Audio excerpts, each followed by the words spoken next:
In today's video, I am going to teach you how to work with demo content on Squarespace 7.1 Fluid Engine. To begin, log into your Squarespace account and open your website dashboard. This is where you will manage your site content and access the editor. Once your dashboard is open, go to the page you want to update and click Edit in the top left corner. This will open the page in Squarespace Fluid Engine, where you can work directly with the content on the layout.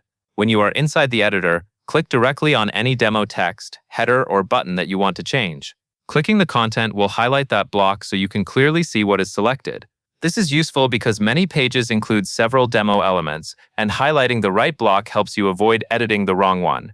After the block is selected, click the edit icon, which looks like a pencil. This will open the settings for that specific block. From there, you can replace the existing demo text with your own content or update a button so it links to the correct page or destination. Take a moment to review the text carefully so your new content matches the purpose of the section and fits neatly into the design. If you want to replace demo images, double-click the image block you want to update. This opens the image settings. Click the trash can icon to remove the placeholder image.